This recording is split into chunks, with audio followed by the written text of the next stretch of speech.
सभी आदरणीय सदस्यों का मैं फिर से एक बार धन्यवाद करता हूं। मैं सबसे पहले जगत माता माँ लक्ष्मी, जगत पिता विष्णु भगवान और देवोदेव महादेव का धन्यवाद देता हूं कि उन्होंने हम सबको इस प्लेटफॉर्म पे मिलाया। आज का एक सेशन जो मैं लेने जा रहा हूं ये कुछ विशेष थ्योरी पे आधारित है। इस सेशन को मैंने 3 भागों में डिवाइड किया हुआ है। पहले भाग में हम बात करेंगे कि एक जो स्पेशल थ्योरी है जो पॉजिटिव नेगेटिव थ्योरी मैंने बनाई है। मैंने कहीं आज तक उसको पढ़ा नहीं है। मैया रानी जगत माता माँ लक्ष्मी ने मुझे जो पावर दी उसके बिहाफ पर उसको रिसर्च के साथ मैंने वो थ्योरी बनाई है। वो थ्योरी हम सभी के लिए महत्वपूर्ण है। हम किसी भी चीज को पढ़ाएं, हम भले भले अंक ज्योतिष पढ़ाएं, भले ज्योतिष पढ़ाएं, भले हाथ देखना पढ़ाएं, भले हम कुछ भी ज्योतिष से रिलेटेड हम जब भी कोई काम करेंगे तो कई बार ऐसा ऐसा होता है कि सामने वाला व्यक्ति हमसे कई सवाल पूछता है, हम उसकी मदद करते हैं और कई बार हमको ही नहीं पता चल पाता है कि आखिर उसके साथ ऐसा क्यों हो रहा है कि हम मदद कर भी रहे हैं तो उसकी मदद नहीं हो पा रही है। तो ऐसा क्यों हो रहा है, कौन सी परिस्थितियां पैदा हो रही हैं कि वो मदद उसको दिख नहीं रही है या मैं उसको संतुष्ट नहीं कर पा रहा हूं। तो एक थ्योरी है जिसको मैं पॉजिटिव नेगेटिव 4 स्टेज की थ्योरी है, 4 stage positive negative theory of Karma, ये थ्योरी का नाम है। 4 स्टेज हैं, उन स्टेज को आज हम समझेंगे। और ये आपने अभी तक इस तरह से ये 4 स्टेज आपने सुनी और समझी नहीं होंगी। तो मैं बहुत प्यार से आराम से आपको समझाने का प्रयास करूंगा। आपके मन में जो भी सवाल होंगे उसको स्टेप बाय स्टेप करके हम लोग सॉल्व करने का प्रयास करेंगे। ये थ्योरी स्पेशल आज जो हमारी रिसर्च टीम है उसको मैं बताना चाहता हूं, क्योंकि अभी ये रिसर्च प्रोसेस में है।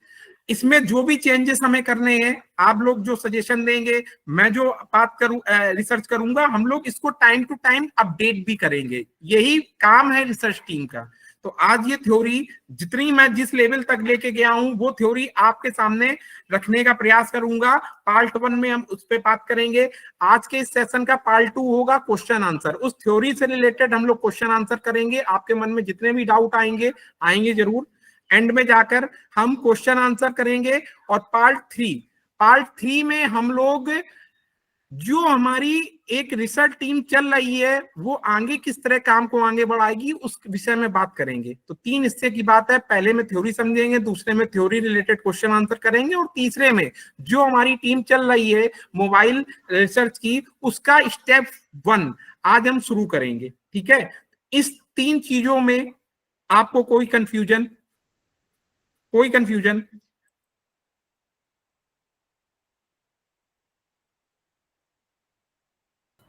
No confusion. चलिए, इस चीज में कोई कंफ्यूजन नहीं है।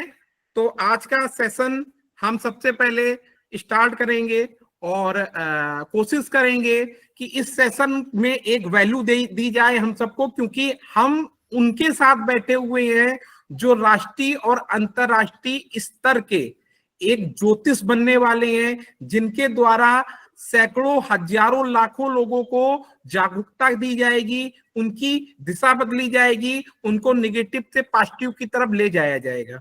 तो मैं आम लोगों से बात नहीं कर रहा हूं, मैं बात कर रहा हूं उन लोगों से जो ज्योतिष फील्ड में अपने कई साल गुजार चुके हैं, कई साल में हजारों लोगों की मदद कर चुके हैं और हजारों लोगों की मदद करने के साथ साथ वो अपने आप को लगातार अपडेट कर रहे हैं और उस अपडेट करने के साथ साथ नई नई चीजें सीखकर लोगों का हित कर रहे हैं। तो आज मैं बात करने जा रहा हूं एक स्पेशल थ्योरी की। और रिसर्च टीम बिल्कुल अलग है। मैं फिर से इस बात को क्लियर कर रहा हूं, 3 दिन की फ्री बेसिक मोबाइल अंक ज्योतिष की ट्रेनिंग बिल्कुल अलग है। हाथ जोड़ के निवेदन है, इसको मिलाने का प्रयास ना करें।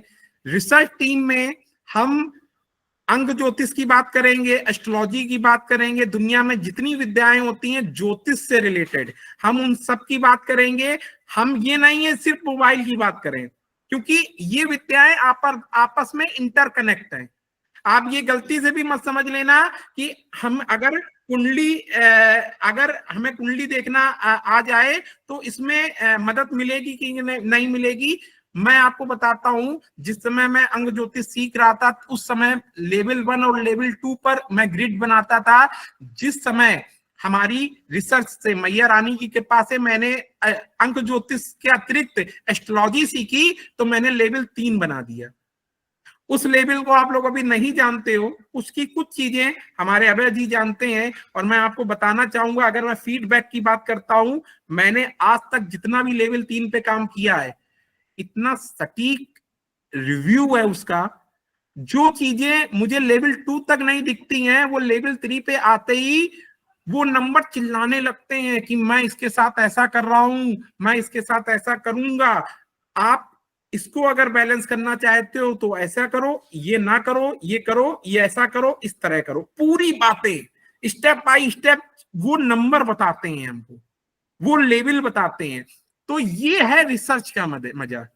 जब आप कई विद्याओं को मिला लेते हैं और उन विद्याओं को मिलाने के बाद अपनी रिसर्च करते हैं और एक थ्योरी बनाते हैं, तो उसकी दम पर हम लोगों को और बेहतर आउटपुट दे सकते हैं। जस्ट लाइक जैसे अभी कृष्णा सर ने कलर थेरेपी पढ़ाई, कलर थ्योरी पढ़ाई, लेकिन अभी भी कृष्णा सर हम लोगों के साथ जुड़े हुए नया सीख रहे हैं।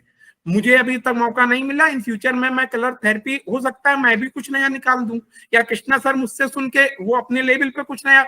हम लोग सब रिसर्चर हैं, हम लोग रिसर्च नहीं करेंगे तब तक हम अच्छे आउटपुट नहीं दे सकते हैं। तो ये बात हमको समझनी पड़ेगी, दिल और दिमाग में बैठानी पड़ेगी कि पुराने समय में, आपको नहीं पता, उस समय टेक्नोलॉजी नहीं थी, लेकिन जिस समय हमारे भारतीय ऋषि मुनियों ने तप किया, अपने तपोबल से उन्होंने अपनी इंद्रियों की दम से अपने अंदर पूरे ब्रह्मांड को समा लिया।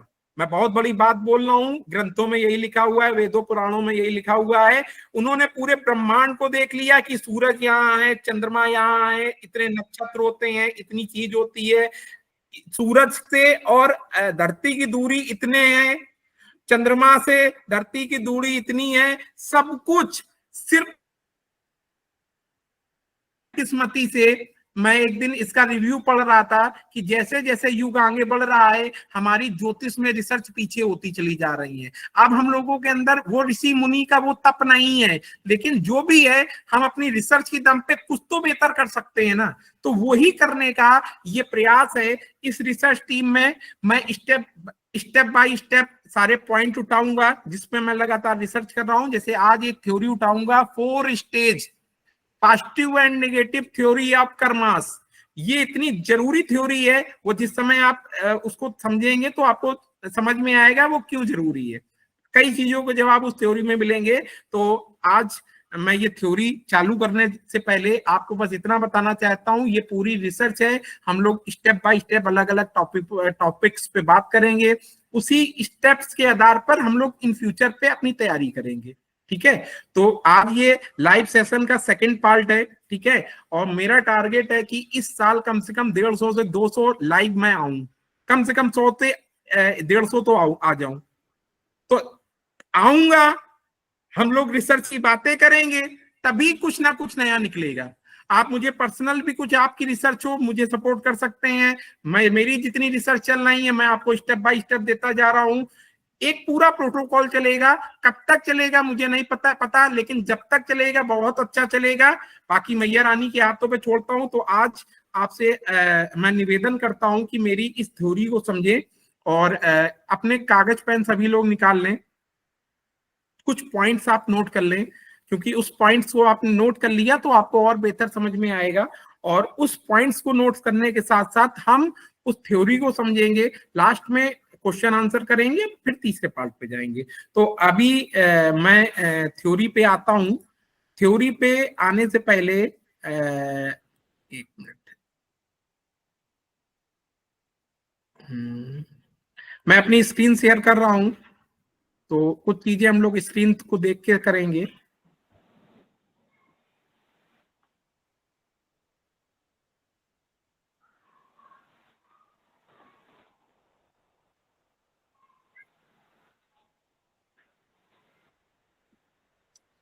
मेरी स्क्रीन दिखाई दे रही है सबको? मेरी स्क्रीन हाँ जी, स्क्रीन दिखाई दे रही है? हाँ हाँ हाँ, हाँ दिखाई दे रहा है। हाँ दिख रहा है। चलिए,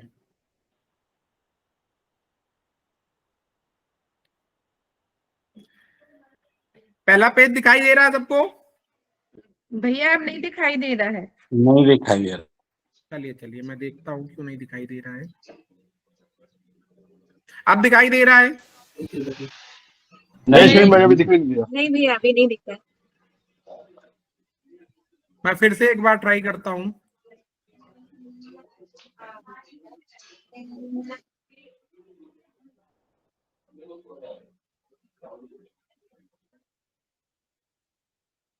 अब दिखाई दिया? हाँ आ गई। चलिए, मैं इसको ज्यादा बड़ा नहीं करूंगा, इतने में हम लोग समझने का प्रयास करेंगे। ठीक है, सबको स्क्रीन दिखाई दे रही है पूरी? हाँ जी, दिखाई दे रही है। चलिए, तो थ्योरी का नाम है 4 stage positive negative theory of karmas.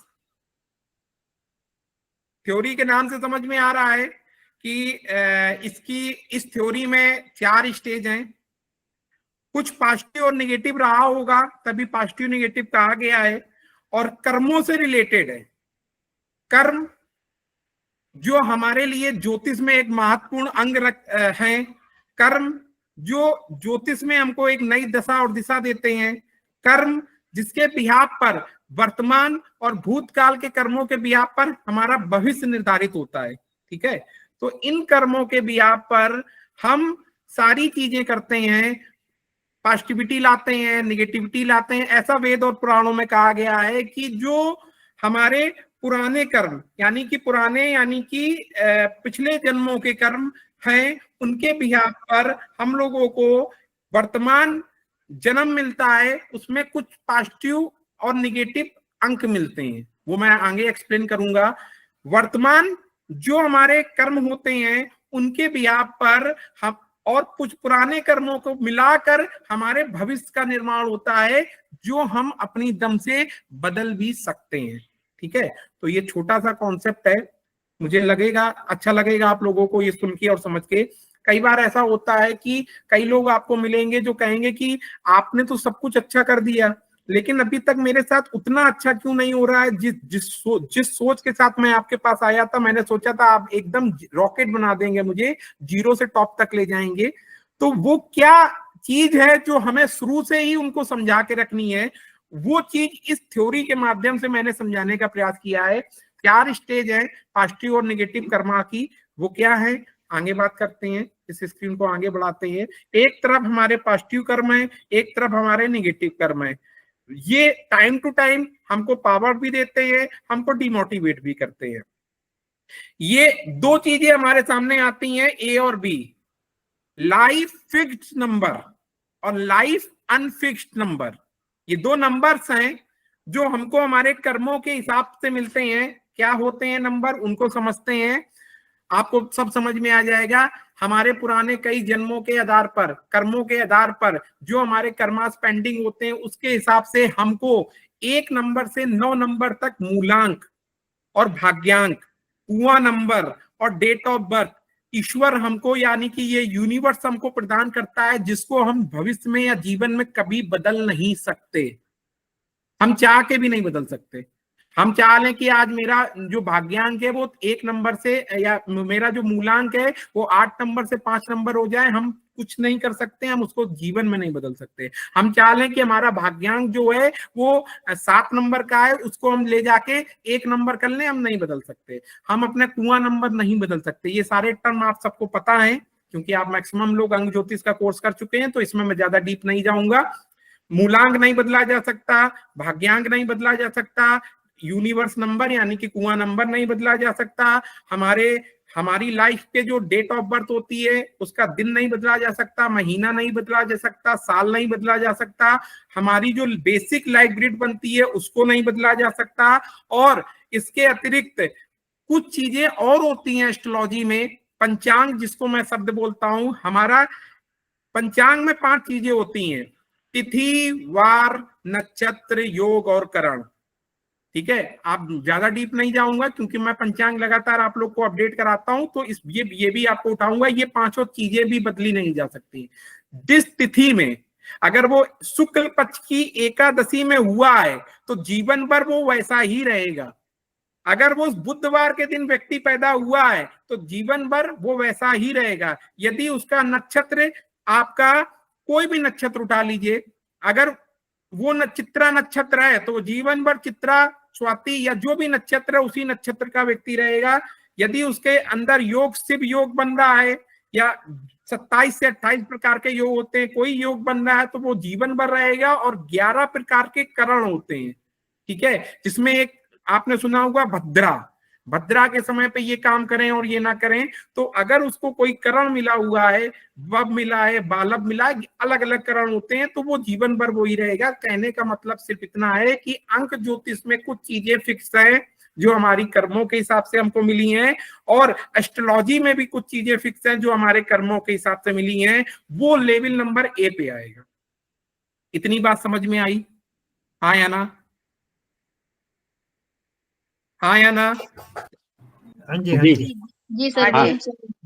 चलिए, ए नंबर को बदला नहीं जा सकता, यानी कि वो हमारे पुराने कर्मों के बियाप पर हमको मिला हुआ है। ये बात समझ में आ गई?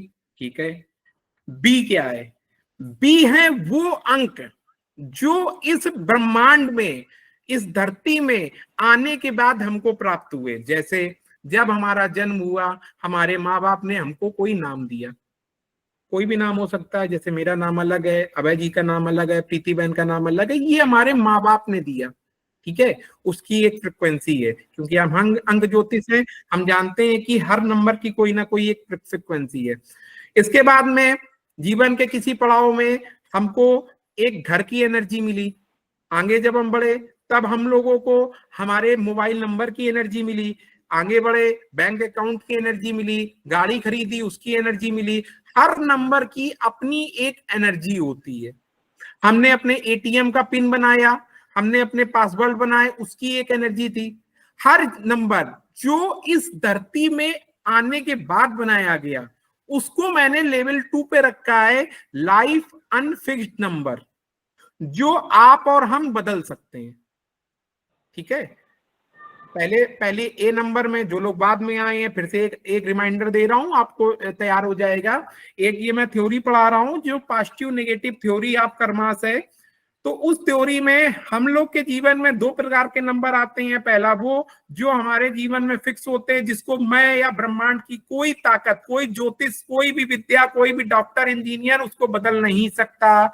जैसे हमारा मूलांक, भाग्यांक, कुआं नंबर, डेट ऑफ बर्थ के नंबर, या जो भी फिक्स है, नक्षत्र, योग, करण, वार, ये कुछ बदला नहीं जा सकता। वो आ गया लाइफ फिक्स्ड नंबर। ये मिलता कैसे है? ये मिलता है हमारे पुराने कर्मों के बिहाफ पर। किसी को बहुत अच्छा मिलेगा, किसी का पूरी कुंडली इतनी दमदार होगी तो मैं देखता हूं, अरे तुम्हारे पास तो ये भी है, ये भी है, और किसी की कुंडली ही नेगेटिव होगी। तो ये फिक्स है, वो पुराने लाइफ से चला आ रहा है।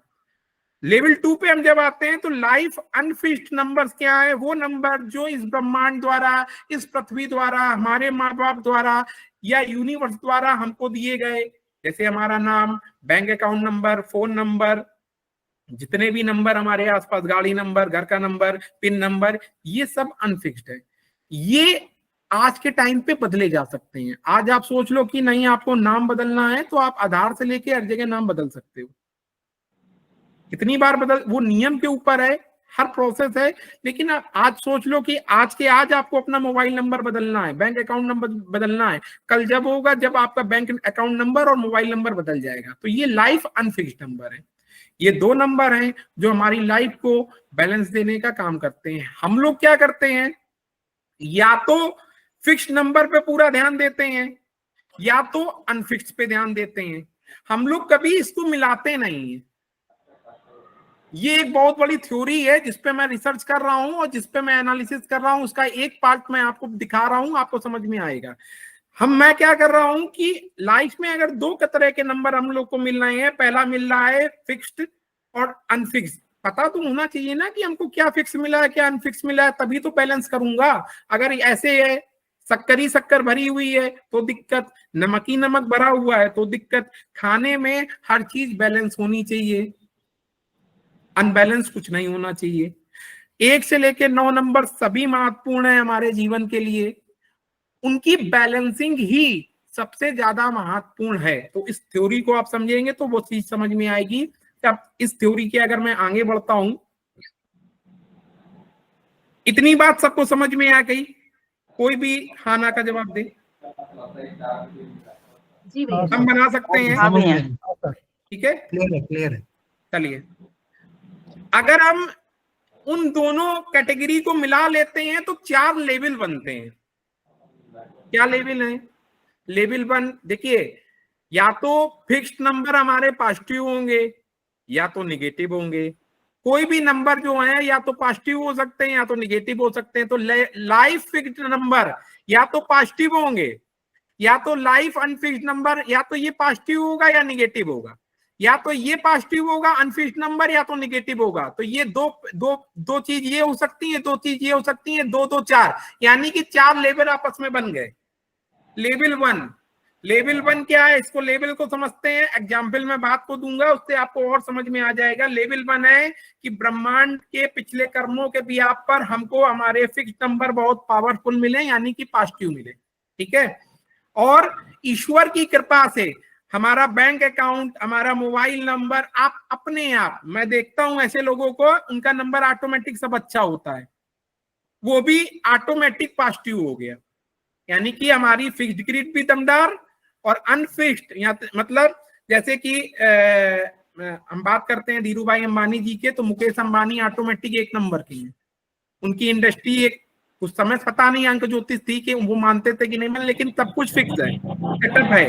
तो पॉजिटिव एनर्जी उनको किसी को भी ब्रह्मांड द्वारा मिली, और जब वो यहाँ आया लेवल 2, किस्मत से उसका नाम, उसका मोबाइल नंबर, सब कुछ पॉजिटिव मिल गया, तो वो लेवल 1 पे आएगा। और अगर 100% लोगों की बात करते हैं तो ऐसे इस ब्रह्मांड में सिर्फ 5 से 10% लोग होते हैं जिसको किसी अंक ज्योतिष या एस्ट्रोलॉजी या किसी की जरूरत नहीं है। उनके पास पहले ही सब कुछ बैलेंस है, तो आप करोगे क्या? कुछ नहीं कर सकते। तो सिर्फ 10% ऐसे लोग हैं। लेवल 2 पे आप आते हैं, हम किसी व्यक्ति के पुराने कर्मों के बिहाफ पर उसका जो लेवल 1 था वो निगेटिव था, उसका योग खराब था। कई लोग मुझे मिलते हैं, योग खराब है, करण खराब है, नक्षत्र खराब है, या उसका डेट ऑफ बर्थ बड़ा मूलांक भाग्यांक 1 और 8 का है, 3 और 6 का है। ये सारे नंबर आपको बताने की जरूरत नहीं, थोड़े दिक्कत देते हैं, ठीक है? 2 और 6 जैसे मैं हूं तो ये दिक्कत करते हैं अगर आपकी लाइफ बैलेंस ना हो। तो हमारे पुराने कर्मों के बिहाफ पर हमको थोड़ा निगेटिव ये नंबर्स मिले, ठीक है? लेकिन हमारी किस्मत से और हमारे अभी के कर्मों के हिसाब से हमको हमारा बैंक अकाउंट, वो सारी चीजें जितनी थी वो पॉजिटिव मिली या हमने कर ली। 1 पॉजिटिव 1 निगेटिव, ठीक है? ये इस तरह की कैटेगरी करीबन 40% होती है। मैं एग्जाम्पल दूंगा तो आपको और डीपली समझ में आ जाएगा। लेवल 3 की बात करता हूं, पुराने कर्मों के हिसाब से हमको चीजें तो अच्छी मिली और ऐसी ग्रेड हमारे पास बहुत आती हैं और आपके पास भी आएंगी। उनकी कई बार ऐसा होता है पूरा जीवन गुजर गया, संघर्ष चल रहा और सब कुछ अच्छा था, लेकिन इस धरती पे आने के बाद में हमारा नाम, हमारा फोन नंबर, हमारा बैंक अकाउंट नंबर निगेटिव था और जीवन में हमने उसको बदलने का प्रयास ही नहीं किया। तो लेवल 2 भी 40% था, लेवल 3 भी 40% हो गया, और लेवल 4 जो है वो सबसे खतरनाक है। उसमें हम लोग किसी भी डॉक्टर की, ज्योतिष की या किसी भी विद्वान की बात मानते ही नहीं है। ऐसे भी लोग इस ब्रह्मांड में हैं। आप कहोगे अरे कुछ नहीं होता, भाग जाओ, ऐसे लोग मिलेंगे। मैं नहीं मानता, लूटने आ गए तुम, मिलेंगे। वो आते हैं लेवल 4 पे, यानी कि पुराने कर्म इतने खराब थे कि उनको वो नंबर भी खराब मिले, और अभी आकर उनके कर्मों के बिहाफ पर अभी के तत्काल कर्मों के भी आप पर उनने कुछ सब कुछ निगेटिविटी ली। ऐसे लोग जो डबल निगेटिव हो जाते हैं वो भी 10% है। उनके जीवन में इतना उठापटक होता है जिसको मैं और आप कैलकुलेट नहीं कर सकते। तो अगर हम इसको फॉर्म में देखते हैं तो ये 4 तरह के फॉर्म हैं, आपको दिखाई दे रहा है स्क्रीन पे। ग्रीन कलर का फॉर्म है level A positive, B positive. Second 40% की कैटेगरी है, ए निगेटिव है और बी पॉजिटिव है। तीसरी कैटेगरी है ए पॉजिटिव है, बी निगेटिव है। और चौथी कैटेगरी है ए निगेटिव और बी निगेटिव है। ये है थ्योरी, पॉजिटिव नेगेटिव थ्योरी, जो कर्मों के बिहाफ पर डिसाइड होती है। ठीक है, ये थ्योरी का पहला पार्ट था। एग्जाम्पल मैं स्क्रीन शेयर हटा के करूंगा। ठीक है, इसमें कोई सवाल किसी के मन में, इतने में एग्जाम्पल में समझाऊंगा तो आपको और डीप समझ में आ जाएगा। यहां तक की बात में कि इस तरह के लाइफ फिक्स नंबर होते हैं, अनफिक्स नंबर क्या होते हैं, 4 कैटेगरी क्या बनती है। अगर किसी के मन में कोई सवाल आ रहा है तो अपना माइक खोल के मुझसे पूछ सकता है, मैं स्क्रीन हटा के फिर एग्जाम्पल समझाऊंगा। किसी के मन में कोई सवाल? रजत भाई, मनीष बोल रहा हूँ।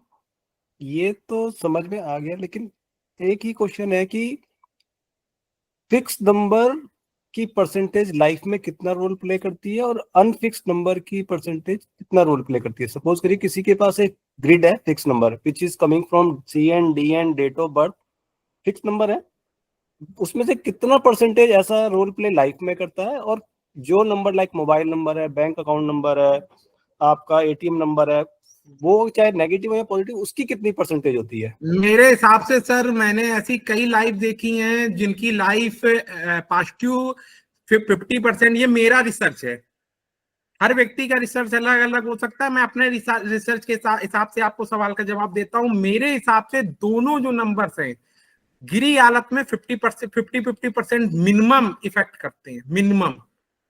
मैंने कई बार ऐसा देखा है, मैं एग्जाम्पल आपको लाइव भी दे सकता हूं। कुछ लोगों से आपसे उनकी ग्रिड के साथ आप देखिए, इसी को रिसर्च कहते हैं। मैं आपको रिव्यू भी दिला सकता हूं। उनकी नक्षत्र दमदार, योग दमदार, पॉजिटिविटी, मूलांक भाग्यांक दमदार, सब कुछ बैलेंस, लेकिन उनका फोन नंबर, उनके बैंक अकाउंट नंबर, उनकी गाड़ी नंबर, उनके कर्म, ये सब आते कर्मों से हैं, वो निगेटिव। उनके चक्कर में 50-50 साल तक उनके बीच उनकी लाइफ में संघर्ष चल रहा है। ये एक रिसर्च का विषय है। ये थ्योरी पे मुझे और आपको, हम सबको काम करना है। ठीक है, मैं आज तक क्योंकि मेरा पहला जो व्यू ये आया, माइंड में आया है, वो बेसिकली ये कि जो नंबर जो आपने बताया, प्रारब्ध, संचित और क्रियामान, मतलब दोज फिक्स नंबर्स, ये जो नंबर्स हैं मेरे ख्याल से इनका रोल ज्यादा रहेगा, क्योंकि दैट इज आपके साथ लाइफ टाइम से जुड़े हुए हैं। वाइल आपके जो मोबाइल नंबर है या आपका ATM नंबर है, बैंक अकाउंट नंबर, ये आना जाना है। मनीष भाई 1 मिनट ब्रेक कर रहा हूं, मैं स्क्रीन बंद करूं, मैं फेस टू फेस बात करूं, ज्यादा अच्छा लगेगा। हाँ प्लीज प्लीज। हाँ मनीष भाई बताएं। हाँ जी बताएं बताएं। मैं ये कह रहा हूँ कि जैसे फिक्स नंबर जो आपको मिले हुए हैं आपकी जो ग्रिड में हैं, वो आपके साथ आपके पिछले जन्मों से मिले, ठीक है, और वो आपके साथ लाइफ टाइम जुड़े हुए हैं, which is fixed. While unfix number which are you talking about mobile number, bank account number और ATM व्हाटसोएवर, वो आप चेंज भी कर सकते हैं, बट वो सब आपकी लाइव एनर्जी नहीं है, वो मूविंग एनर्जीज हैं, वो कभी भी आ जा सकती है। मतलब सपोज करिए आपके पास एक मोबाइल नंबर है जो आपने बोला कि नेगेटिव है, हद से 90% नेगेटिव है, 100% नेगेटिव है। By change of that number और by change of your ATM number, pin number, whatsoever which is negative, वो आप अगर बदल लेते हैं, उसका इंपैक्ट इतना नहीं होना चाहिए, क्योंकि फिक्स नंबर तो थ्रू आउट लाइफ आपके साथ ही है। तो जो आप 50-50 कह रहे हैं, मेरे को मतलब आपकी रिसर्च है, आप मेरे से ज्यादा ज्ञानी, मैं तो पहला ही लेक्चर अटेंड कर रहा हूँ, मुझको ऐसा लगता है कहीं ना कहीं 70% कहीं ना कहीं फिक्स नंबर आपको रोल प्ले करते हैं आपकी लाइफ में, 30% बाकी ये सब हैं। This is my only observation. नहीं, मैं आपको फिर से वही डाउट आपको क्लियर कर दूं। यहाँ पर मेरा आपका कुछ नहीं है। ये रिसर्च ग्रुप मैंने इसलिए बनाया है जिससे आप सवाल उठाएं, मैं आपको सवालों को जवाब दूं, आपके द्वारा हमें कुछ प्राप्त हो, मेरे द्वारा आपको कुछ प्राप्त हो, और हम सब के द्वारा दुनिया को बहुत कुछ प्राप्त हो। तो इस यहाँ पे मेरा आपका कुछ नहीं है, पॉइंट नंबर 1। पॉइंट नंबर 2, यहाँ पर फिक्स और अनफिक्स मैंने समझने के लिए लिया हुआ है। बेसिक प्रोटोकॉल यहाँ पर है, आपके कर्म पॉजिटिव है कि निगेटिव है, ठीक है। करेक्ट। मैं आपकी बात को अगर आप आदेश दें तो एक छोटी सी कहानी के माध्यम से जो हमारे वेदों और पुराणों में बताई गई है उसके माध्यम से आपको कर्मों की भी बात बताने का, ये तो एक बहुत रिसर्च का विषय है कि आपका कुआं नंबर 20% इफेक्ट देगा कि 50% देगा कि 70 देगा। मैं मानता हूं 20 देगा, लेकिन बहुत से लोग उस कुएं नंबर को, यूनिवर्स नंबर को 70-100% की एनर्जी मानते हैं। ये एक रिसर्च का विषय है, इसके आगे मैं ये बात यहाँ पे ब्रेक करूंगा, और ये इसीलिए मैंने ये ग्रुप बनाया है, इसी बात पे हम लोग डिस्कस कर रहे हैं। इसी बात पे मैंने शुरुआत करी थी कि हम लोग डिस्कस करेंगे और इन फ्यूचर में अपने रिसर्च के बिहाफ पर वो चीजें चेंज करेंगे, जिससे इस ब्रह्मांड को एक दमदार थ्योरी मिले। नहीं, I am totally agree with you, I am totally agree with you. अब मैं एक छोटी सी कर्मों की कहानी बताता हूं, और मुझे नहीं पता मैं एग्जाम्पल सही दे पा रहा हूं कि नहीं दे पा रहा हूं, लेकिन प्रयास छोटा सा है कि शायद मैं आपके बात का उत्तर दे दूं। थोड़ा अनरिलेवेंट हो सकता है क्योंकि कुछ लोग यहाँ लॉजिकल भी हो सकते हैं, तो उसको लॉजिकली मत लें, एक कहानी की तरह जो हमारे वेद पुराणों में दिया गया उसको समझने का प्रयास करें। तो उसमें जबरदस्ती का लॉजिक ना निकालें, उसको बस ये समझें और सोचें कि हाँ भविष्य में हमको इम्प्रूव करना है। होता क्या है, क्योंकि आपकी कहानी बात बहुत दमदार थी और इसीलिए मुझे ये बात उठानी पड़ रही है। हो सकता है कुछ लोग को मेरी बात बिल्कुल लॉजिकली लगे, रिसर्च टीम का काम है क्वेश्चन उठाना, कुछ लोग संतुष्ट होंगे, कुछ लोग नहीं होंगे, हम लोग को सबको लेके चलना पड़ेगा, ठीक है ना। तो कहानी कुछ इस तरह की है, आप सबने सुना होगा कि एक हमारे वेद पुराणों में एक ऋषि हुआ करते थे जिनका नाम था मार्कंड ऋषि। उनके ऊपर बहुत सारे ग्रंथ हैं और बहुत बहुत बहुत शॉर्टकट में सुनाऊंगा जिससे हम लोग का टाइम ना वेस्ट हो, और जिन लोगों ने ये कहानी नहीं सुनी उनको ये पता चल जाए, ठीक है। एक एजुकेशन के रूप में सुनाना चाहता हूं, कोई मुद्दा नहीं है। तो मार्कंड ऋषि की उम्र उनके कर्मों के बिहाफ पर ऐसा वेद पुराण में लिखा हुआ है, ऋषि का नाम चेंज हो सकता है क्योंकि मैं इतना बड़ा ज्ञानी नहीं हूं, जैसा मेरे दादी हमारे परिवार में लोगों ने सुनाया वैसे मैंने सुन लिया, वही मैं आपको कहानी सुनाना चाहता हूं, उस बेस पे नहीं जाना चाहता हूं कि ऐसा था कि नहीं था, ठीक है। तो ऐसा कहा गया कि उनकी उम्र सिर्फ 5 साल थी, यानी कि उनको बचपन में ही उनकी मृत्यु का योग था, जिसको ब्रह्मांड में कोई नहीं काट सकता है। क्या आपको मेरी सबको आवाज आ रही है? मुझे एक रिक्वेस्ट करनी है, इस कहानी को सुनाने से पहले आप लोग हो सके तो अपनी स्क्रीन खोल लें, क्योंकि मुझे ब्लैंक अच्छा नहीं लगता है। मनीष भैया का एम दिख रहा है और मुझे मतलब फीलिंग नहीं आती, ऐसा लगता है कि मैं कंप्यूटर से बात कर रहा हूं, तो मुझे फीलिंग चाहिए होती है। तो बहुत 5 मिनट की कहानी है, फिर इसके बाद इस टॉपिक पे आगे बढ़ेंगे। तो 5 साल की उम्र थी, कुछ लोग ने सुनी होगी, मैं फिर से रिपीट करता हूँ, रिपीट करने से हमारी मेमोरी बढ़ती है। तो उनकी उम्र सिर्फ 5 साल थी, यानी कि बचपन में ही ऐसा योग था पुराने कर्मों के बिहाफ पे कि 5 साल के बाद उनकी आयु नहीं थी। अब उनके पिता भी एक ऋषि थे, ये बात कर रहा हूं मैं सतयुग की, ना द्वापर की, ना त्रेता की, ना कलयुग की। इस समय कलयुग चल रहा है, मैं उस समय की बात कर रहा हूं जिस समय ऋषि मुनि हुआ करते थे। तो उनके पिता को ये ज्ञात हो गया कि हमारे बेटे की उम्र सिर्फ 5 साल है, ठीक है। तो अब जब स्थिति पिता को, अब ज्ञानी पिता, ऋषि पिता, तो अब उनको पता चल गया कि मेरे तो हर माँ बाप का एक कर्तव्य होता है अपने बच्चों को सपोर्ट करना, अपने बच्चों की जिंदगी बचाना। तो उन्होंने सोचा क्या कर सकते हैं, ऐसा क्या कर्म कराए जाएं जिससे इसकी उम्र बढ़ जाए या ये बच जाए। तो उन्होंने दिमाग लगाया, उन्होंने कहा अच्छे कर्म ही इसको बचा सकते हैं। तो उन्होंने कहा कि एक काम करो बेटा, क्योंकि वो आज्ञाकारी पुत्र थे, उन्होंने कहा बेटा एक काम करो, चौराहे पे खड़े हो जाओ और जो भी ऋषि निकले यहां से उसके तुम्हें दंडवत, एक होता है मैंने कहा आदरणीय प्रणाम, एक होता है लेट कर, पूरा झुक कर, सिर झुकाकर प्रणाम। 5 साल का बच्चा अगर पूरा धरती पर लौट कर आपके सामने प्रणाम करे तो आपके दिल से क्या भाव निकलेगा? अच्छा कि बुरा? अच्छा निकलेगा, क्योंकि 5 साल का है सिर्फ, ठीक है। 5 साल का बेटा था, दंडवत होने लगा। एक दिन गुजरा, जो गुजरे दंडवत, जो निकले दंडवत। अब पिता की आज्ञा, तो पिता की आज्ञा कैसे काट सकता था, वो तो ब्रह्मांड की लकीर है, पिता की आज्ञा, दंडवत। हफ्ते 10 दिन के बाद वहां से 70 ऋषि ने गुजरे। भाई लक किस्मत को मंजूर था, वेदों पुराणों में ऐसा लिखा है, वहां से 70 ऋषि गुजरे। और जिस समय वो गुजरे तो वो दंडवत हो गया। अब ऋषियों के मुंह से निकला आयुष्मान भवा, दीर्घायु भवा। ऋषि हैं, 70 ऋषि, उनको कौन काट सकता है? ठीक है, उनने ऐसा ऐसा लिखा है। मैं आपको ग्रंथ दे सकता हूँ वेद पुराण के, अगर पॉइंट मैं उसमें कोई मैंने जो कहानी सुनी वो सुना रहा हूँ। उनने कहा आयुष्मान भवा दीर्घायु भवा। वैसे ही उनके पिता आ गए, उन्होंने फिर दंडवत किया, महाराज ये तो सही नहीं हो पाएगा। बोले क्यों? बोले आप अपने ध्यान में जाइए, खुद पता कर लीजिए, आप तो ऋषि हैं। दुनिया आपकी आंख बंद करते ही आपके सामने सारी बातें आ जाती हैं। उनने अपनी आंखें बंद करी, अरे इसकी तो उम्र 5 साल है, अगले हफ्ते इसकी मृत्यु होने वाली है, अब क्या करें? अब 4 सातों ऋषि, और वो भी अब जो लिखा है वो तो लिखा है ना, वो तो नहीं बदला जा सकता ना। ये होते हैं धर्म संकट। अब मुंह से निकला 70 ऋषि के दीर्घायु भवा, वो भी निकल गया। मतलब एक तरफ कुआं एक तरफ खाई।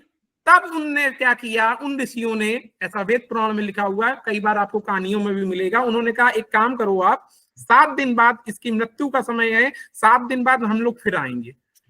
बेटा उस दिन तुम शंकर जी जो लाट बनी हुई है, शंकर जी का शिवलिंग बना है, उस पर जाके चिपक जाना और उसको छोड़ना मत। हम लोग वहीं पे रहेंगे। तुम चाहे दुनिया इधर से उधर हो जाए, तुम शंकर जी की लाट को छोड़ना मत। बोले ठीक है।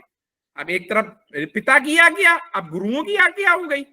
7 दिन आया, ऋषि लोग आ गए, सब आ गए, मंदिर पहुंचे या जहां पे भी लाट थी, उस बच्चे ने, 5 साल के बच्चे ने उस शिवलिंग की लाट को पकड़ लिया।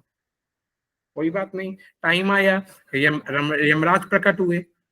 अब देवों के देव महादेव, उनके पास एक 5 साल का बच्चा लिपटा बैठा है। ब्रह्मांड के किसी काल में इतनी ताकत है जो उनको उठा ले, वो महाकाल है, ऐसा लिखा है, वो मैं बता रहा हूं।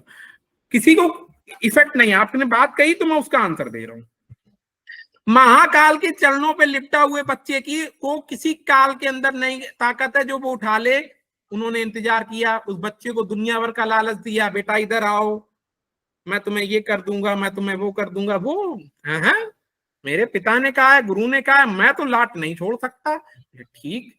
अब क्योंकि यमराज भी त्रिदेव के अंडर रहे, उन्होंने आह्वान किया शंकर जी का कि प्रभु धर्म संकट, अब मैं इसको लेके नहीं जाऊंगा तो मेरे ऊपर समस्या, और आपको छू नहीं सकता। शंकर जी प्रकट हुए। प्रकट जब हुए तो उन्होंने अपनी समस्या बताई कि प्रभु ये मेरा तो टाइम है, इनको लेके जाना है, आप इनको हटाओ। बोले मैं तो नहीं हटा सकता भाई। भोलेनाथ कैसे हटा दे, मैं हटा नहीं सकता। तो बोले फिर? बोले तो अब इसको आप समझो, मैं तो भोलेनाथ हूं, मेरी चरणों में कोई बैठा हुआ है, मैं उसको कैसे भगा दूं? फिर मैं काहे का त्रिदेव, फिर काहे का भोलेनाथ?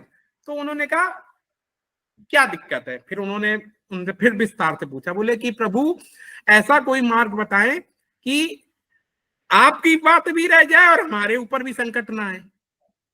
तो अब यहां हुई कृपा, कर्मों का फल। वो क्या था? वो ऋषियों को पैर छूना, एक क्रम बनना, शंकर जी के लिपटना। अब मैं जो बताने जा रहा हूं बड़े ध्यान से सुने, आपको मेरी बात का जवाब मिलेगा कि एक छोटा सा क्रम आपकी पूरी जिंदगी कैसे बदलते हैं।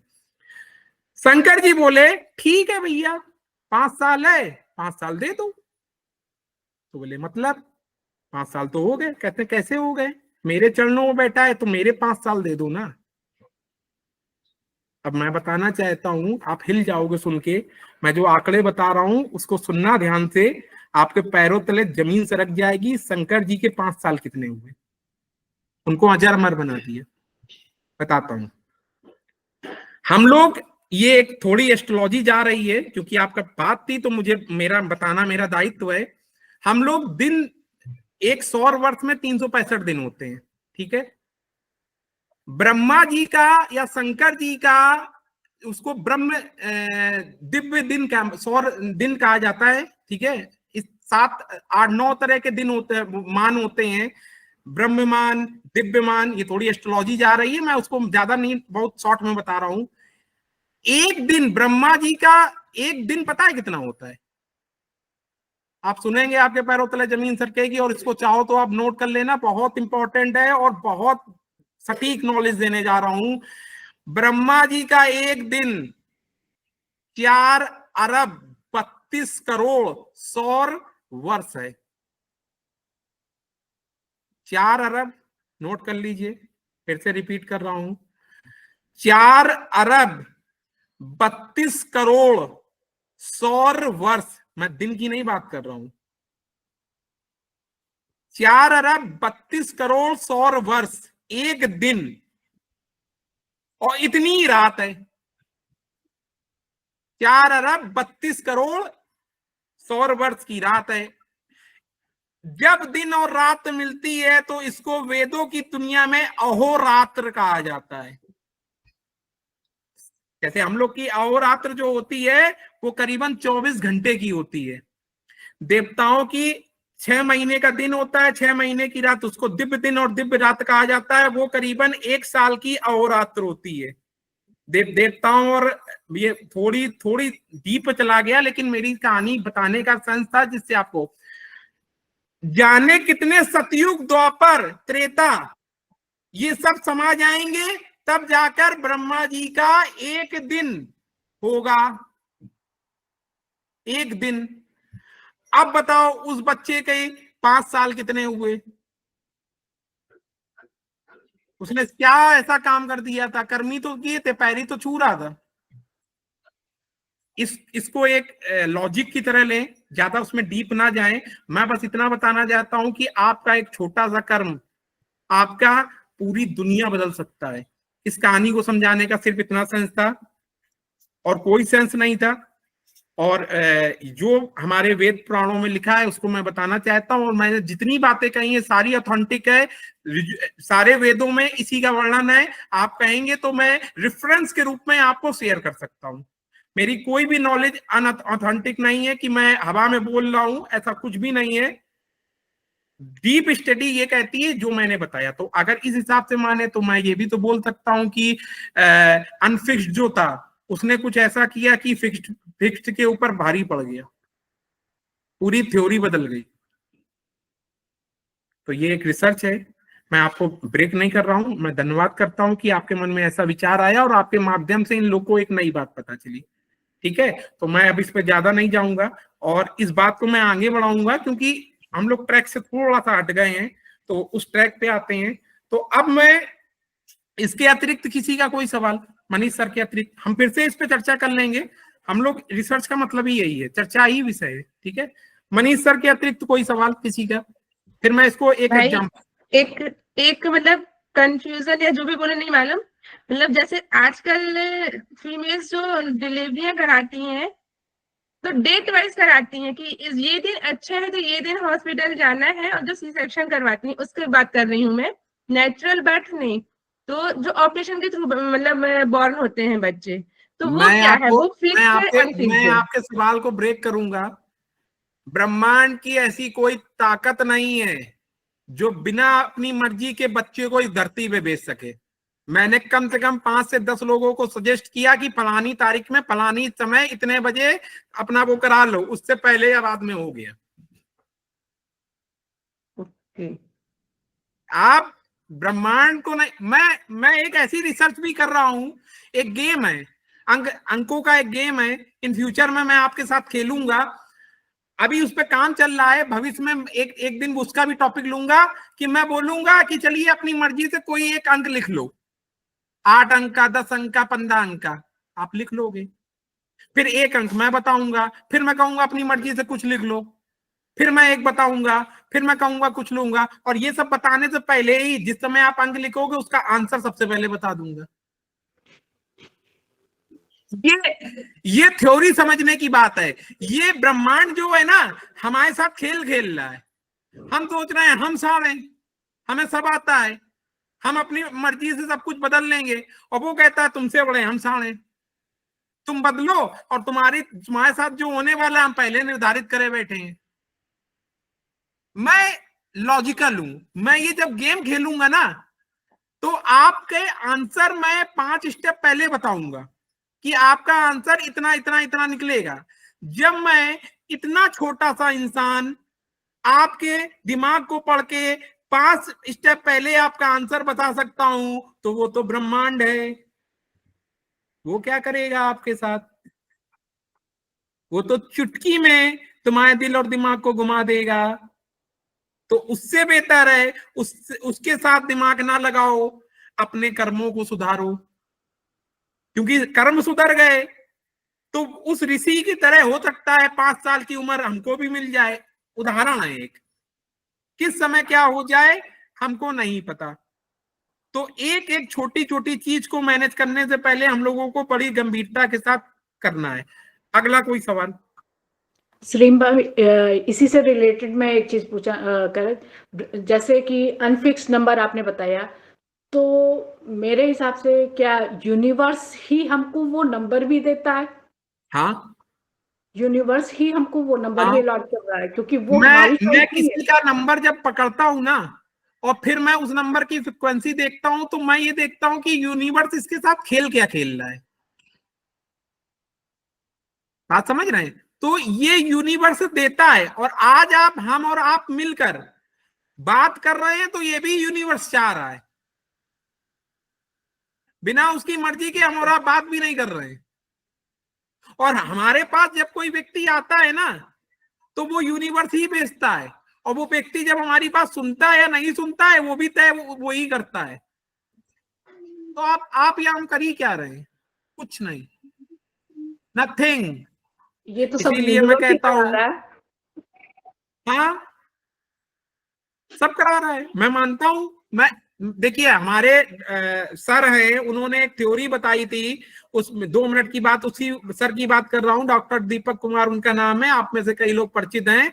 उन्होंने कहा था आप खुद हैंडपंप मत बनिए पानी निकालने का, आप एक पाइप बन जाइए, नदी से कनेक्ट कर लीजिए, लोगों को प्यास नहीं बुझा पाओगे। सेम वही बात मैं भी रिपीट कर रहा हूं। जिस समय आप मेरी तरह बोलोगे मैं 0/सन्नाटा, आज फिर से रिपीट कर रहा हूं। जो बता रही हैं, जो करा रही हैं, जगत माता माता लक्ष्मी करा रही हैं। जब मैं कुछ कर ही नहीं रहा हूं तो उसका अच्छा या बुरा, कई बार, एक बार आप नहीं पता है, मेरे पास एक अपने बीच के एक व्यक्ति का फोन आया कि मैं जब भी किसी का नंबर बदलता हूं, नाम बदलता हूं, तो मैं डिप्रेशन में चला जाता हूं। मुझे ये टेंशन हो जाती कहीं उसके साथ गलत ना हो जाए। फिर मैंने उसको व्यक्तिगत समझाया, ये एक अलग वे है लेकिन आपके लिए महत्वपूर्ण है। ये जो बात बताने जा रहा हूं, मैंने उसको ये समझाया, आप बदलते हो इसलिए टेंशन में आते हो ना। अपने और दिल और दिमाग को ये समझा लो कि मैं बदल ही नहीं पा रहा हूं, ये तो करा तो सब हो रहा है, फिर काहे का डिप्रेशन? आप इलाज करोगे या आप बदलोगे तो आपको फायदा नुकसान होगा ना। जब आप करोगे नहीं तो काहे का फायदा, काहे का नुकसान? मेरा यही कॉन्सेप्ट है। और बड़ी मैं सुकून की नींद सोता हूं, नजर ना लगे, बड़ी सुकून की नींद आती है, क्योंकि जब मैं कुछ कर ही नहीं रहा हूं तो उसका काहे का पॉजिटिव और काहे का निगेटिव। मुझे नहीं पता आप में से कितने लोग ये सब बता के सो पाते हैं, लेकिन मैं बहुत प्यार से सोता हूँ और बहुत सोता हूँ, क्योंकि मैं भद्रा में पैदा हुआ हूँ। भद्रा वाले सोते बहुत हैं, जब सोते हैं दम से सोते हैं, ये उसका एक फीचर्स है। भद्रा मतलब एक करण है 11 करणों में। मैं क्योंकि मैं रिसर्च करता हूँ तो मैं अपनी भी मैंने करी होगी, तो बड़ा मजा आता है, बड़े प्यार से सोता हूँ और दम से सोता है। अभय जी तो रोज कहते हैं अब उठे उस सलीम भाई। रात में काम भी बहुत करता हूँ, काम करना होगा 4 बजे तक करूंगा, और सोना होगा तो सोऊंगा। जिसको सुकून की नींद आए उसका दिल और दिमाग बैलेंस है। मैं आप सबको ये क्यों बता रहा हूं, क्योंकि आप सब इसी दौर से या तो गुजर चुके हो या गुजरोगे। अपने ऊपर लोड लेके मत चलो। इस पे भी मैं अलग से एक टॉपिक ले लूंगा, क्योंकि ये रिसर्च का ही एक हिस्सा है। तो और कोई सवाल? भैया ये आपने बताया ना 4 अरब 32 करोड़ सौर वर्ष, सौर क्या होता है भैया? सौर मतलब 1 वर्ष। अच्छा, जैसे सौर दिन, ये सौर दिवस, यानी कि ये एक दिन को सौर दिवस भी कहा जा सकता है। अच्छा ठीक है भैया। तो उसके पीछे एक लॉजिक है। लॉजिक क्या है बताना चाहूंगा। जब सूर्य, क्योंकि आपने सवाल पूछा है तो मेरा दायित्व है, भले वो आपको समझ में आए बाउंस मार जाए मुझे नहीं पता, लेकिन मैं तो बताऊंगा। जब सूर्य और चंद्रमा की दूरी 1 डिग्री, मतलब सूरज अपनी 1 डिग्री दूरी बढ़ा ले, वो 1 सौर दिन होता है। 1 डिग्री, ठीक है, थोड़ा टेक्निकल हो सकता है लेकिन मेरा, क्योंकि आपने सवाल पूछा तो बताऊंगा, ठीक है। और जब सूरज और चंद्रमा की दूरी 12 डिग्री का अंतर आ जाता है तो वो एक तिथि बन जाती है, क्योंकि चंद्रमा जो है रोज 13 डिग्री चलता है, सूरज रोज 1 डिग्री चलता है, तो ये गैप बढ़ता जाएगा ना, 12-12 डिग्री रोज, वो सौर या तिथि बन जाती है, जिसको हम प्रतिपदा, द्वितीया, तृतीया, एकादशी, अमावस्या, इन सब का नाम देते हैं। क्योंकि आपने सवाल किया तो मुझे बताना मेरा दायित्व है। तो सूरज जब 1 डिग्री चले, यानी 365 डिग्री, यानी पूरा चक्कर जब सूरज घूम ले तो 1 सौर वर्ष बनता है। 360 डिग्री का होता है ना चक्कर, पूरा घूम ले तो 1 सौर वर्ष बनता है। सौर वर्ष का मतलब 1 वर्ष, मानवों का 1 वर्ष, ठीक है। और बताइए। Thank you. अब देखिए, मुझसे जो सवाल पूछेंगे उसका जवाब अंक ज्योतिष में नहीं होगा, एस्ट्रोलॉजी में होगा, तो मैं माफी चाहूंगा, मैं दूंगा। तो इसके लिए मैं माफी चाह रहा हूँ। हाँ सर भैया थोड़ी नॉलेज लोगों को भी मिल जाएगी ना एस्ट्रोलॉजी की। कहते हैं एस्ट्रोलॉजी हर कोई नहीं सीख सकता, हम लोग अंक ज्योतिष से जुड़ गए हैं तो थोड़ा थोड़ा सा एस्ट्रोलॉजी का भी हम लोगों को सिखा रहा हूँ, मैं आपको सिखाने का प्रयास करूंगा। इन फ्यूचर के मेरे जो लेक्चर होंगे वो एस्ट्रोलॉजी पे भी होंगे। जी मेरी जिम्मेदारी है। वो डीप नहीं होंगे लेकिन इतने होंगे कि आपको उसका बेसिक पता चल जाएगा। सर एस्ट्रोलॉजी के नाम से भैया हम लोग खुद ही डर जाते हैं, पता नहीं हम लोगों को समझ में आएगी कि नहीं आएगी। मैं पढ़ाऊंगा, मैया रानी पढ़वाएंगी, तो आपको दिल और दिमाग में जब तक घुस नहीं जाएगा तब तक मैं आपको समझाता रहूंगा और आपको समझ में आ जाएगा। आप मत चिंता करो, मेरे ऊपर छोड़ दो। हाँ अर्चना बहन, क्या जैसे अभी पारू बहन ने कहा ना कि कर्मों के वजह से होता है, या मैं तो ये मानती हूँ क्योंकि आप और मैं, हम दोनों भी अपने दीपक सर की वजह से मिले हैं। और आपका बैच अलग था न्यूमरोलॉजी का और हमारा बैच अलग था, लेकिन आज ये होना था इसलिए हम न्यूमरोलॉजी के क्लास में एक बैच में आ गए और आज हम यहाँ पे हैं। तो ये सब होना था, इसीलिए उस टाइम वो हुआ होगा। एक सिंपल सी बात बता रहा हूँ, आप में से कुछ, मैं ठोक के बोल रहा हूँ, इसको लिख लो अपने कागज में, आप में से कुछ, सब नहीं, कुछ राष्ट्रीय और अंतरराष्ट्रीय ज्योतिष बैठे हुए हैं। मैं ठोक के बोल रहा हूं, मानो अथवा ना मानो, मैं मानता हूं। और मुझे ऐसा लगता है जो आप लगातार बोलते रहते हो, मैनिफेस्ट करते रहते हो, आपकी जिब्बा में कभी ना कभी मां सरस्वती का वास होता है और मेरे मुंह से निकली बात अगर सही हो गई तो आपका नाम नेशनल नहीं इंटरनेशनल जाएगा। मैं चैलेंज करता हूं। आपको अपने ऊपर भरोसा हो ना हो, लेकिन मुझे आप सब पे बहुत भरोसा है। मैं जो बोलता हूं वो मैं करता हूं, और जो मैं करता हूं वो करने की पूरी ताकत रखता हूं। मैं अगर बोल रहा हूं आपसे तो वो कुछ सोच के बोल रहा हूं, मैया रानी बुलवा रही हैं। अंतर सिर्फ इतना है कि आप मेरी बातों को कितनी ध्यान से सुन रहे हैं, नोट कर रहे हैं, अपने दिल और दिमाग में सेट कर रहे हैं। कुछ लोग सिर्फ सुन रहे हैं, चलो यार सुन लो, कुछ लोग उसको नोट कर रहे हैं, सवाल पूछ रहे हैं। तो मैया सब देख रही हैं, समझ रही हैं, और मैं आपको बता रहा हूं, मेरी नॉलेज जो मैया रानी आपको दिलवा रही है ना, लाखों रुपए खर्चा करोगे तब भी आपको नहीं मिलेगी। चैलेंज है मेरा। इसीलिए तो आपसे मिलवाया है आपकी मैया ने हमें।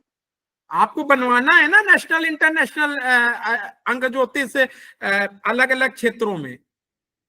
कोई मोबाइल करेगा, कोई कुछ करेगा, कोई कुछ करेगा, कोई कुंडली देखेगा। हर व्यक्ति अलग अलग लेवल पे जाएगा और बहुत अच्छा करेगा, मुझे पूरा भरोसा है। लेकिन एक शर्त है, जिस समय हम प्रकृति को कुछ देते हैं तो ये ब्रह्मांड हमको बहुत कुछ देने लगता है। मैं अगर आपकी मदद के लिए, अगर मैया रानी ने मुझे खड़ा किया है तो आपको भी लोगों की मदद करने के तरीके ढूंढने पड़ेंगे। डायरेक्ट इनडायरेक्ट इसके बिना आप आगे नहीं जा पाओगे। ये मैं आपको लिख के दे सकता हूं। तो इस बात को आप समझें। भले आप कम करें ज्यादा करें ये कोई मैटर नहीं, लेकिन करना पड़ेगा, ये रूल है। तो अब मैं इस थ्योरी पे आ जाऊं, वरना वो टॉपिक छूट जाएगा। मैं पूरी तरह डाइवर्ट हो गया हूं, आप लोगों ने अपनी भावनाओं में मुझे बहा दिया है। तो अब बात करता हूं, कई बार ऐसा होता है किसी घर में 4 बच्चे पैदा होते हैं, ठीक है। आपने कई बार ऐसा देखा होगा, एक ही घर में 4 बच्चे पैदा हुए, एक आईएएस बन गया और एक चपरासी बन गया, और एक कुछ नहीं कर पाया, किसान बना घूम रहा है। अब ऐसे एग्जाम्पल आपके आसपास बहुत मिले होंगे। आपने ऐसा भी कई बार देखा होगा कि बड़े करोड़पति घर में कुछ बच्चे पैदा हुए हैं और उसमें से एक बच्चे ने उस पैसे को 50 गुना कर दिया और दूसरा बेटा बैंकरप्टेड हो गया है। घर तो वही था, एनर्जी तो वही थी, तो बदला गया, ये नंबर बदल गए, उनके कर्मों वाले नंबर और उनके जो अनफिक्स्ड थे, उनका नाम, उनका फोन नंबर, ये बदल गए और उनके वर्तमान के कर्म बदल गए। कोई बच्चा ऐसा हो सकता है जो बहुत मतलब दिक्कतें होने के बाद भी खुश रहता है, ईश्वर के प्रति समर्पित रहता है, लोगों की मदद करता है, ब्रह्मांड उसकी मदद करता है, समस्या आने पर भी वो उसका रास्ता निकल आता है। कुछ लोग ऐसे होते हैं, कहते हैं हम काहे करें, हमसे क्या लेना देना। तो ब्रह्मांड कहता है हम क्या करें, हमसे क्या लेना देना, जैसा बोगे वैसा काटोगे, जैसा आप अपनी लाइफ के साथ करेंगे ये एनर्जी आपको वैसे ही रिवर्स होके मिलेगी विद ब्याज। तो इस एग्जाम्पल को कई लोग ऐसे मिलेंगे जो कहेंगे मुकेश अंबानी की डेट में तो 50,000 लोग पैदा हुए, हर आदमी तो मुकेश अंबानी नहीं बन गया। ऐसा क्वेश्चन नहीं आएगा? आ सकता है।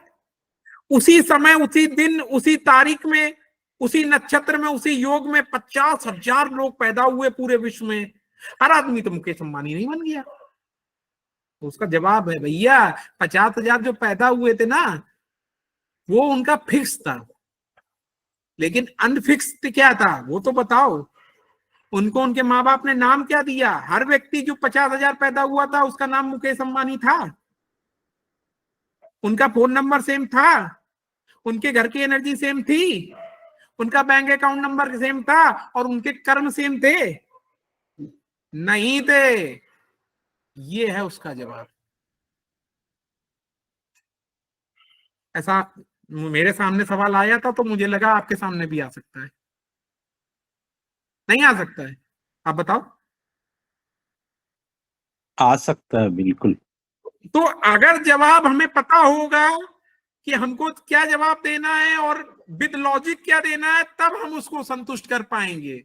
अब जैसे कि मैं आपको एक एग्जांपल मैंने एक बार पहले दिया था, एक व्यक्ति ने मुझसे पूछ लिया अच्छा आप अंग ज्योतिष हो, वो जानकार व्यक्ति था, आप बताइए अंग ज्योतिष आई कहां से? तो मुझे नहीं पता होती, नारद संहिता से आई है, नारद पुराण से आई है, तो क्या मैं संतुष्ट कर पाता? उसको पता था, बोला हाँ यार तुम्हें पता है। वो बोला, फिर उसने मुझसे बात करी, फिर वो मुझसे संतुष्ट हुआ। तो ये रिसर्च है, ये चीजें हमको समझनी पड़ेंगी, ऐसे सेमिनार अटेंड करने पड़ेंगे, अपनी अपनी बातें मान के अपनी एक दूसरे को सिखाना पड़ेगा। क्या आप में से किसी को ये पता था मेरे बताने से पहले कि अंग ज्योतिष कहां से आई? नहीं। तो ये चीजें एक दूसरे को देने से प्राप्त होंगी, इसीलिए ये ग्रुप बना है, इसीलिए ये प्रोसेस है। इस थ्योरी को अभी भी किसी के मन में कोई सवाल, किसी के मन में कोई सवाल इस थ्योरी के प्रति? थ्योरी समझ में आई कि नहीं आई, क्या सवाल है?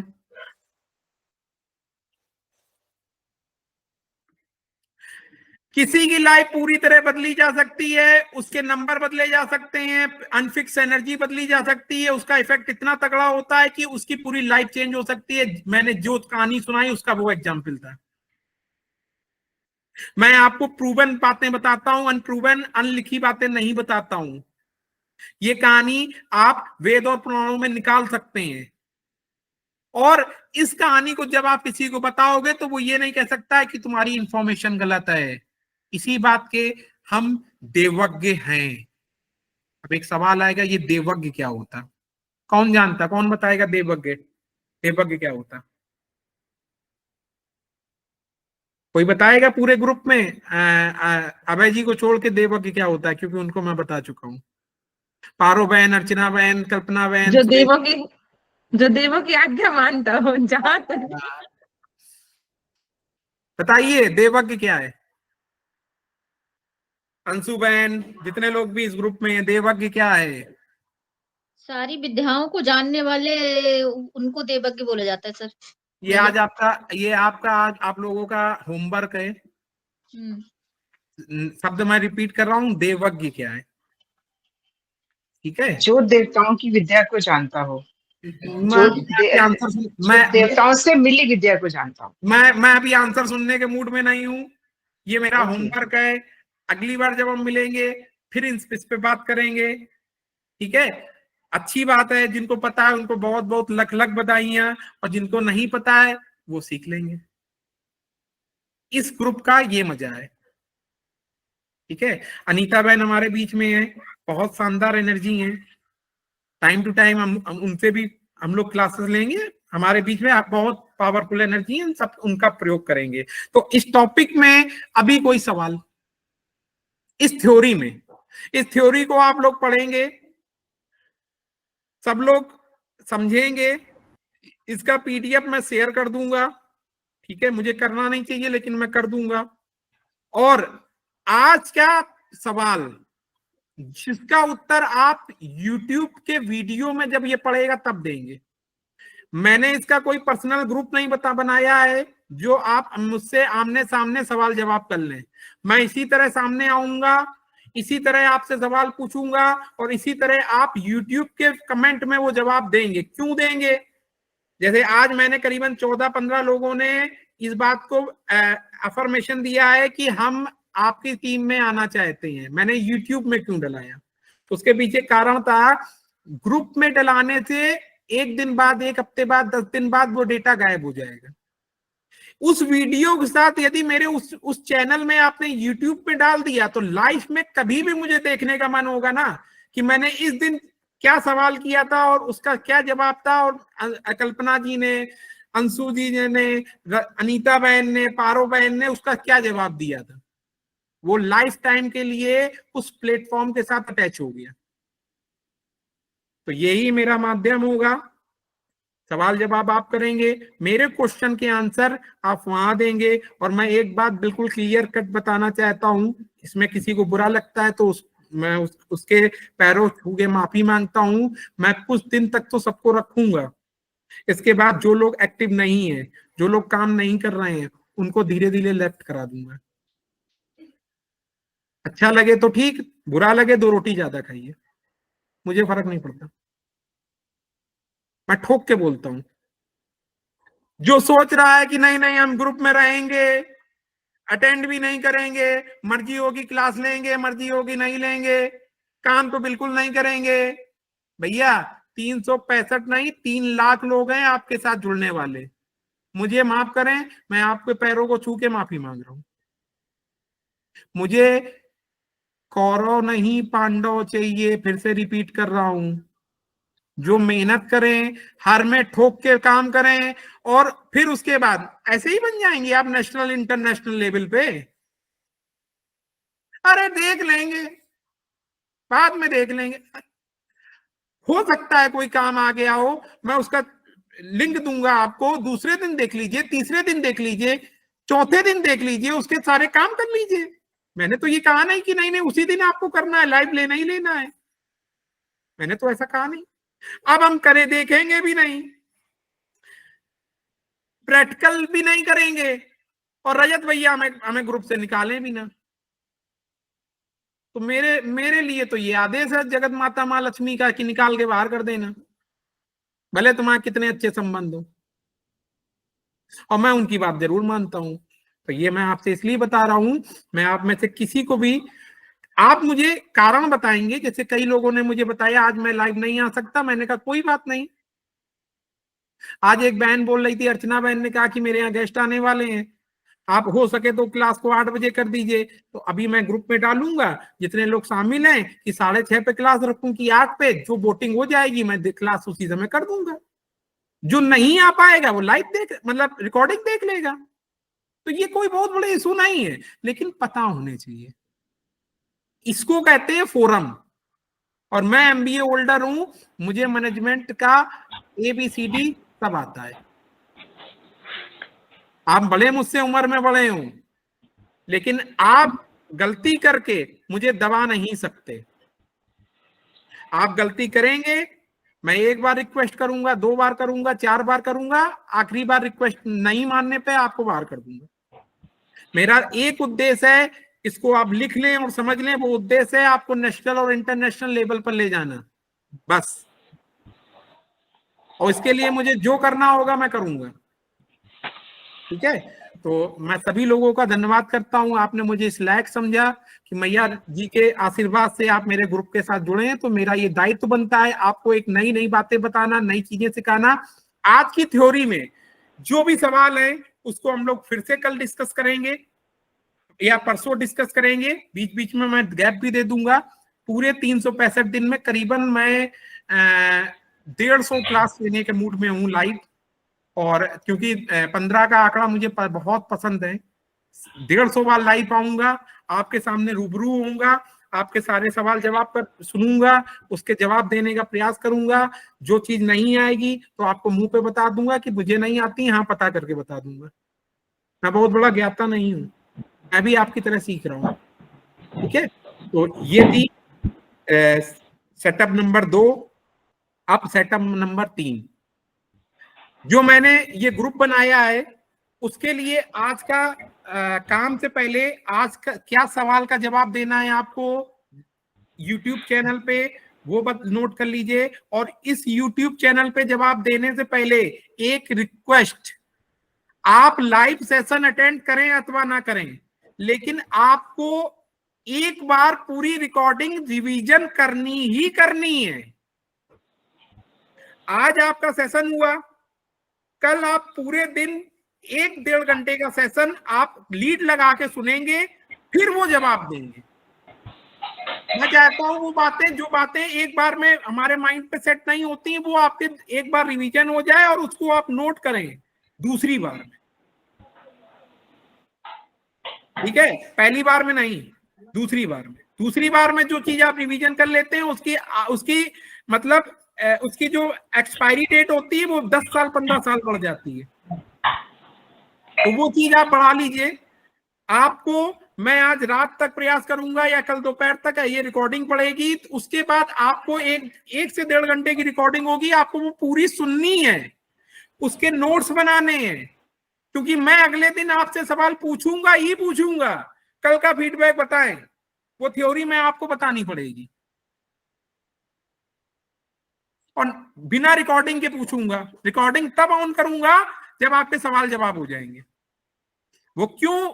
इसलिए क्योंकि मुझे आप लोगों के सवालों के जवाब आपके द्वारा सुनने हैं, और आपको उस बात की प्रैक्टिस करानी है कि आप हर चीज का जवाब तुरंत दे पाए। इसमें कोई कंफ्यूजन किसी के मन में कोई भी नहीं होना चाहिए। कुछ रूल्स हैं, खेल के नियम होते हैं, मेरी ट्रेनिंग के नियम है, मैंने नहीं रखे हैं, जगत माता ने रखे हैं, मैं मना नहीं कर सकता उनको, ठीक है। तो वो निर्धारित है। एक बार रिवीजन करना कोई गलत बात नहीं है, उसके नोट्स बनाना कोई गलत बात नहीं है, ग्रुप में बोलना कोई गलत बात नहीं है, खुद को इंप्रूव करना कोई गलत बात नहीं है, और खुद को अपना एक विजन तैयार करना कि मुझे अगले 2-3 साल में नेशनल इंटरनेशनल लेवल की नॉलेज प्राप्त करके वहां पे पहुंचना है, ये भी कोई गलत बात नहीं। मेरा विजन, मेरा मिशन पूरा सेट है, आपको अपना करना है। तो आज का सवाल आप नोट कर सकते हैं, जो आपको अगला पूरा सेशन लेने के बाद यूट्यूब में आप पूरा सेशन अटेंड करेंगे रिवीजन के रूप में, और उस सवाल का जवाब आपको देना है। आज का सवाल है, आपके हिसाब से, मैं नॉर्मल सवाल पूछ रहा हूं, इस थ्योरी, ये जो थ्योरी थी, ठीक है, वो कैसी है और इसमें क्या बदलाव किए जा सकते हैं? ये सवाल है, सिंपल सा सवाल है। आपके हिसाब से थ्योरी कैसी है और इसमें आप बदलाव के कुछ सुझाव। थ्योरी मतलब सर है ये जो आज का पूरा लेक्चर हुआ है इसके बारे में? वैशाली बहन, सबसे पहले तो आपको स्वागत करता हूं। उस समय मैंने आपको बोला था, आप शायद सुन नहीं पाए थे। आपको वेलकम करने के लिए मैंने आपका नाम लिया था। ये थ्योरी जो मैंने अभी थोड़ी देर पहले आपको पढ़ाई है, जो आपकी थ्योरी है 4 step positive negative theory of Karma. अगर किसी का लेक्चर कुछ छूट गया है तो इस रिकॉर्डिंग को जब वो सुनेगा तो उसको वो पूरी थ्योरी पता चल जाएगी। आपने पूरा अटेंड किया था लेक्चर बहन? हाँ, तो बस उसी थ्योरी की बात कर रहा हूं जिसमें 4 स्टेप थे, लेवल 1, लेवल 2, लेवल 3, लेवल 4। वो थ्योरी आपके हिसाब से कैसी है या आपका फीडबैक क्या है? और उसमें, क्योंकि अभी एक थ्योरी है, इसमें बदलाव किए जा सकते हैं, आप और हम मिलके करेंगे, ठीक है? उसमें क्या सुझाव हैं आपके? ठीक है, ये छोटा सा क्वेश्चन था जो आपको उसमें आंसर करना है पूरा लेक्चर दोबारा सुनने के बाद, ठीक है? ये हो गए पार्ट 1, पार्ट 2। अब मैं आ जाता हूं पार्ट 3 पे। जो मेरी मोबाइल रिसर्च टीम है, जो आप सब हो, आप लोगों को आज एक काम करना है। काम क्या करना है?